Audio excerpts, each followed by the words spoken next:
आप अपनी जिंदगी में क्या हमेशा सेफ खेलते हैं? हर बड़ा फैसला लेने से पहले दिल घबराता है। क्या होगा अगर गलत हो गया? क्या होगा अगर फेल हो गए? शायद आप अकेले नहीं हैं, लेकिन सोचिए, अगर Olympic champion, brain surgeon, commando या एक स्टार्टअप फाउंडर ने भी यही सोचा होता तो क्या वे सफल होते?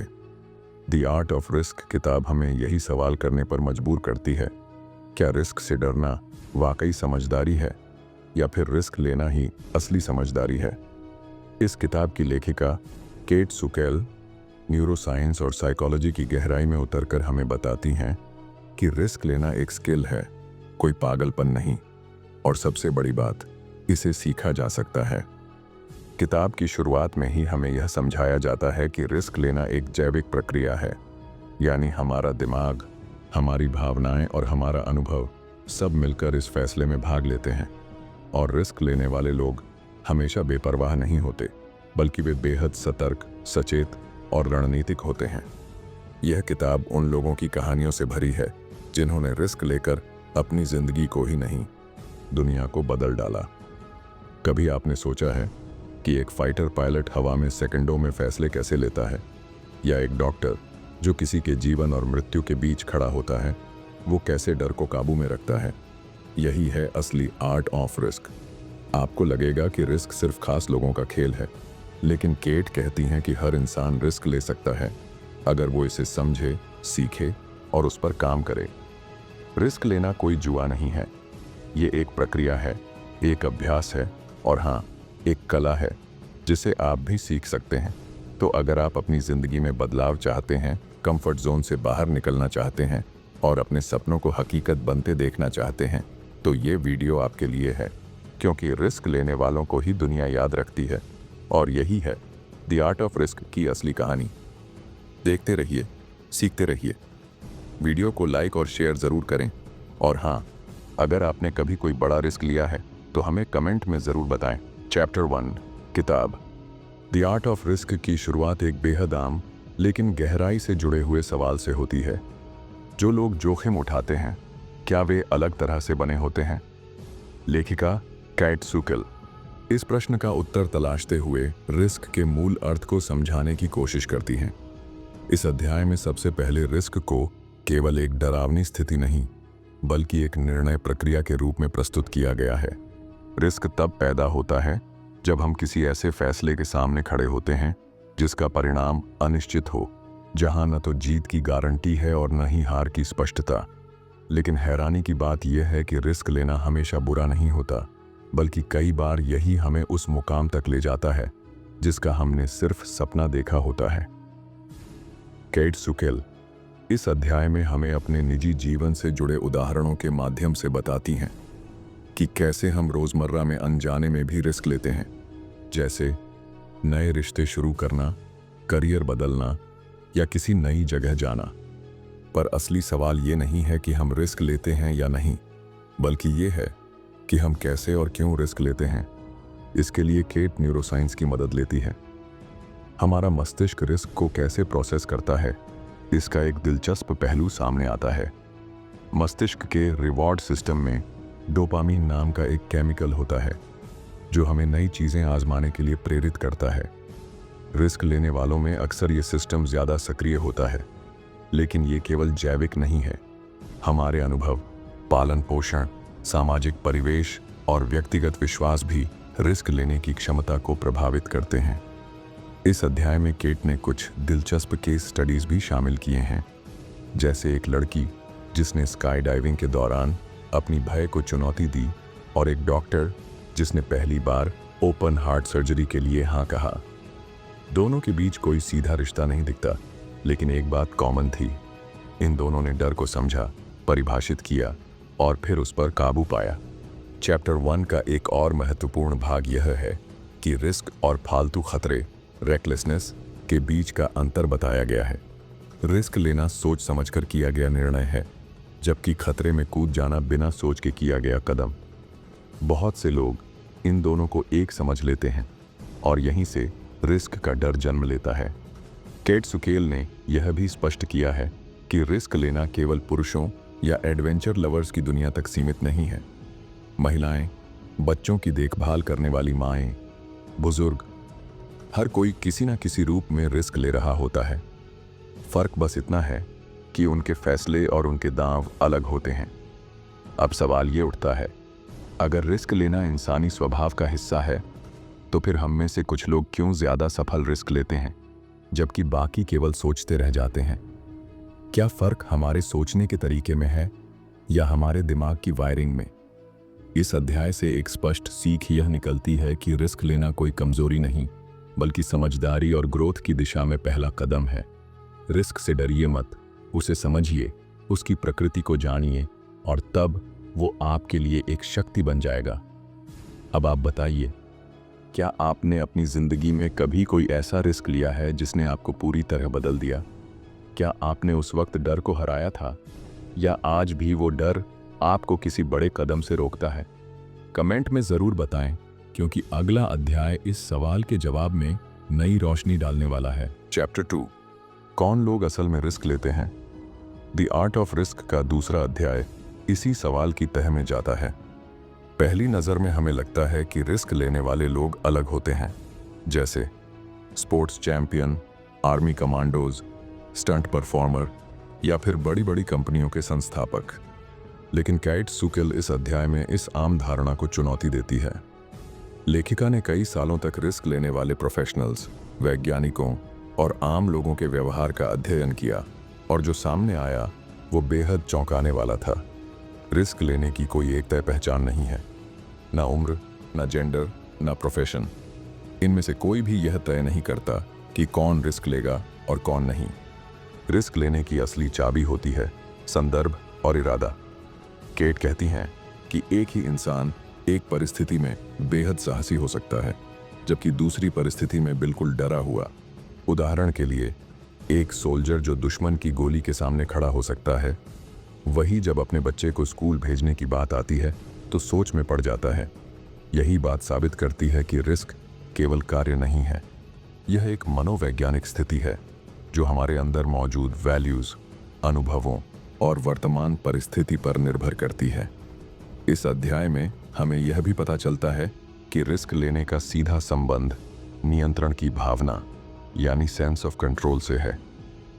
जो लोग मानते हैं कि वे हालात को नियंत्रित कर सकते हैं, वे रिस्क लेने से नहीं डरते, और इसके उलट जिन लोगों को लगता है कि वे बाहरी ताकतों के हाथों में हैं, वे हर रिस्क को खतरे की तरह देखना शुरू कर देते हैं।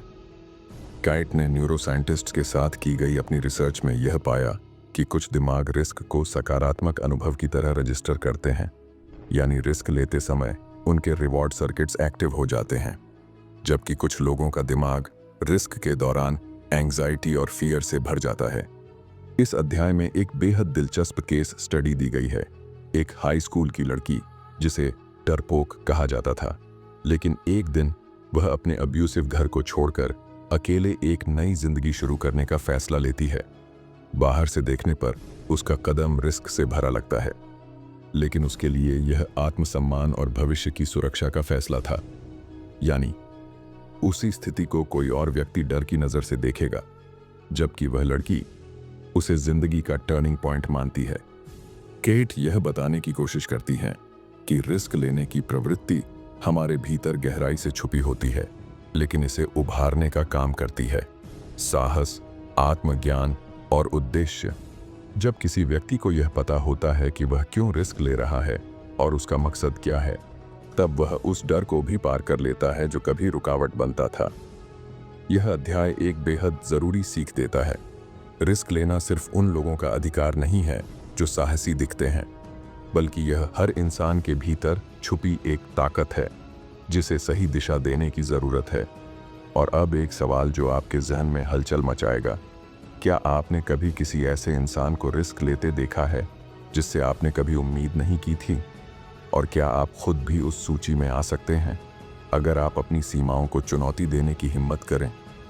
कमेंट में ज़रूर बताएं, क्योंकि आगे के अध्यायों में हम जानेंगे कि कैसे सफल रिस्क टेकर बनना सीखा जा सकता है और क्या होता है वो ख़ास फॉर्मूला जो डर को हिम्मत में बदल देता है। चैप्टर 3, क्या कभी आपने सोचा है कि जब हम किसी जोखिम भरे फैसले के सामने खड़े होते हैं, जैसे नौकरी छोड़ना, नई जगह शिफ्ट होना या प्यार में पड़ना, तो हमारे दिमाग के अंदर क्या चलता है। द आर्ट ऑफ रिस्क का तीसरा अध्याय इसी रहस्य से पर्दा उठाता है। लेखिका कैट सुकेल इस अध्याय में गहराई से समझाती हैं कि रिस्क लेना सिर्फ एक भावनात्मक या मनोवैज्ञानिक क्रिया नहीं है, बल्कि यह एक जैविक और न्यूरोलॉजिकल प्रक्रिया है जो हमारे मस्तिष्क के अंदर शुरू होती है। रिस्क को लेकर हम जैसा महसूस करते हैं वो वास्तव में हमारे दिमाग के कुछ खास हिस्सों की प्रतिक्रिया होती है। जब भी हम कोई रिस्की निर्णय लेने के करीब होते हैं, सबसे पहले सक्रिय होता है हमारा प्रीफ्रंटल कॉर्टेक्स, यानी दिमाग का वो हिस्सा जो सोचने, प्लान बनाने और फैसले लेने में मदद करता है। यह हिस्सा संभावनाओं का मूल्यांकन करता है, फायदे और नुकसान को तौलता है और एक निष्कर्ष निकालता है। लेकिन यहीं पर एक और खिलाड़ी सामने आता है, एमिगडाला। यह हिस्सा भावनाओं, विशेष रूप से डर और खतरे को प्रोसेस करता है।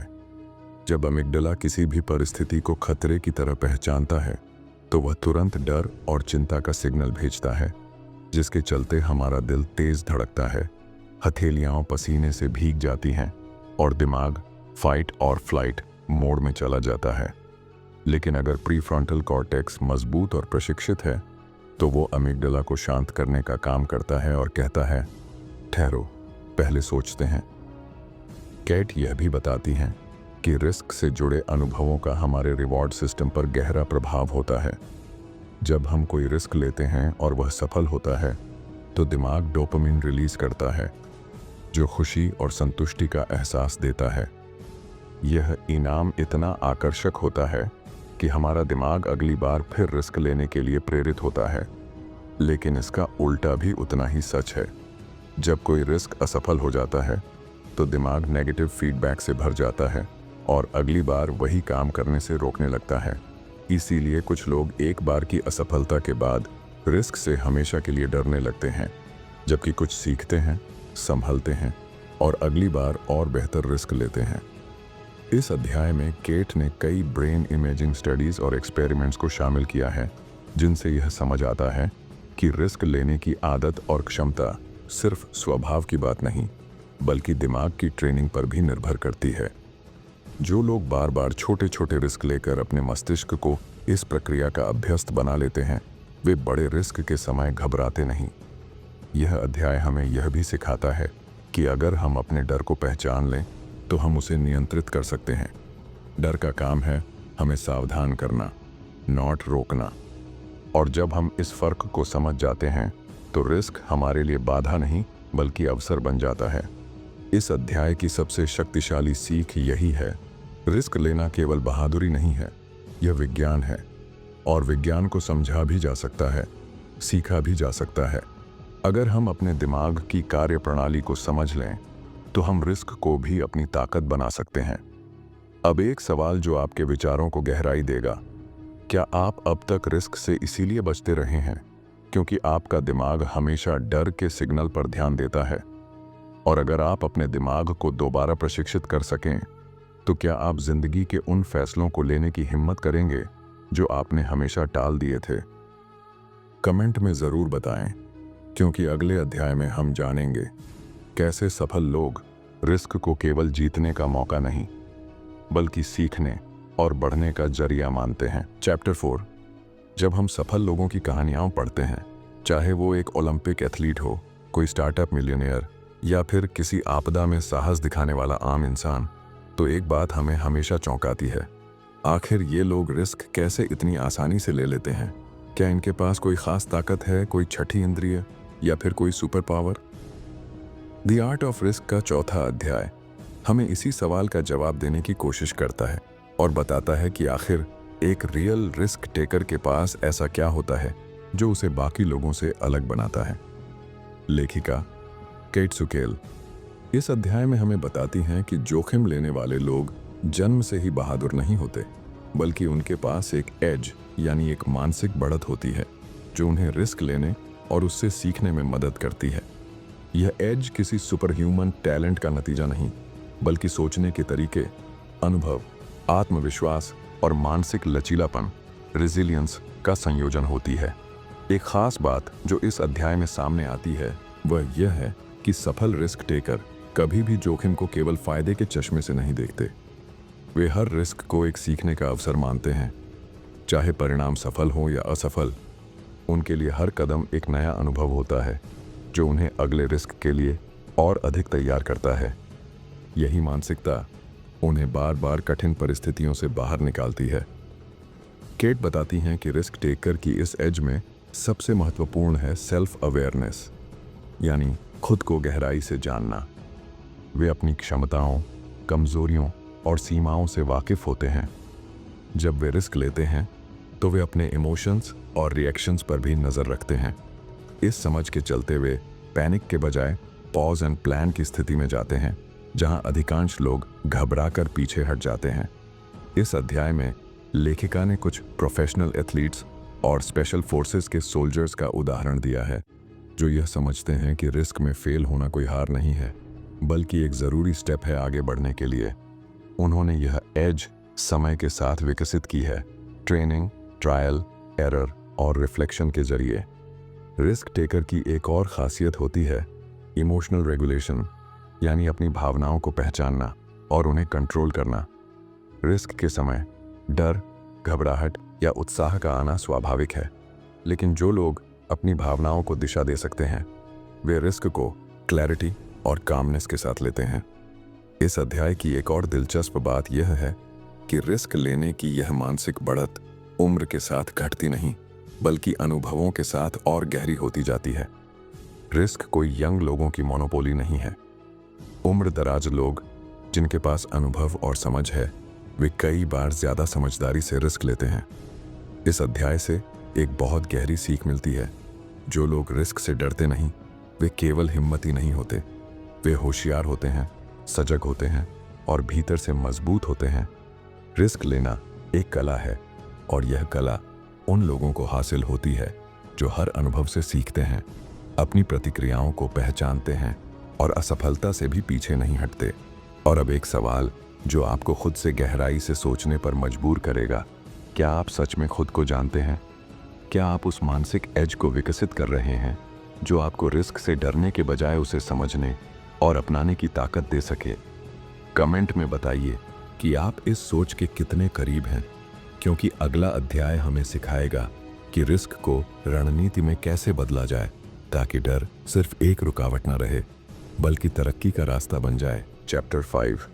जब हम रिस्क शब्द सुनते हैं तो हमारे मन में सबसे पहले जो छवि उभरती है वो होती है कुछ अनिश्चित, डरावना और अनकंट्रोल्ड। लेकिन द आर्ट ऑफ रिस्क का 5वां अध्याय इस सोच को पूरी तरह बदल देता है। इस अध्याय में केट सुकेल हमें एक नई नज़र से देखना सिखाती है कि रिस्क कोई जुआ नहीं है, बल्कि एक रणनीति, स्ट्रेटजी है, एक सोच समझ कर लिया गया, दिशा और उद्देश्य से भरा हुआ फैसला। लेखिका इस अध्याय की शुरुआत एक शानदार तर्क से करती है कि सफल रिस्क टेकर कभी भी भाग्य पर निर्भर नहीं होते। वे रिस्क को एक प्रोसेस की तरह अपनाते हैं, जिसमें प्लान, प्रिपरेशन और प्रेडिक्शन का अहम रोल होता है। उनके लिए रिस्क कोई तुक्केबाजी नहीं, बल्कि एक गहरी समझ और अनुभव पर आधारित रणनीतिक चाल होती है। इस अध्याय में केट एक सफल सर्जन का उदाहरण देती है, जो हर ऑपरेशन से पहले न केवल संभावित जटिलताओं का अध्ययन करता है, बल्कि मेंटली रिहर्स भी करता है कि अगर चीजें गलत हुईं तो वह कैसे प्रतिक्रिया देगा। यही प्लानिंग उसे हर बार रिस्क लेने में कॉन्फिडेंट बनाती है। रिस्क लेने की रणनीति में सबसे पहली कड़ी होती है जानकारी, इंफॉर्मेशन। रिस्क कभी भी अधूरी जानकारी में नहीं लिया जाना चाहिए। सफल लोग हर पहलू पर रिसर्च करते हैं, डेटा को समझते हैं, संभावित खतरे और अवसरों का विश्लेषण करते हैं। यह उन्हें एक ऐसी पोजीशन पर लाता है जहां उनका निर्णय गेस नहीं, बल्कि इन्फॉर्म्ड चॉइस होता है। इस प्रक्रिया का दूसरा अहम हिस्सा है पूर्वाभ्यास, प्रेपरेशन। सिर्फ जानना काफी नहीं होता, आपको मेंटली और प्रैक्टिकली तैयार भी होना होता है। केट बताती हैं कि जो लोग लगातार रिस्क लेते हैं वे असफलता से डरते नहीं, क्योंकि वे मेंटली पहले से वर्स्ट केस सिनेरियो पर काम कर चुके होते हैं। उनकी तैयारी उन्हें डर को मैनेज करने का सामर्थ्य देती है। फिर आता है रिस्क असेसमेंट का चरण, जहां वे यह तय करते हैं कि ये रिस्क उनके लिए क्यों जरूरी है। क्या यह केवल लालच से प्रेरित है? क्या यह ईगो ड्रिवन है या क्या यह किसी बड़े उद्देश्य की पूर्ति के लिए है?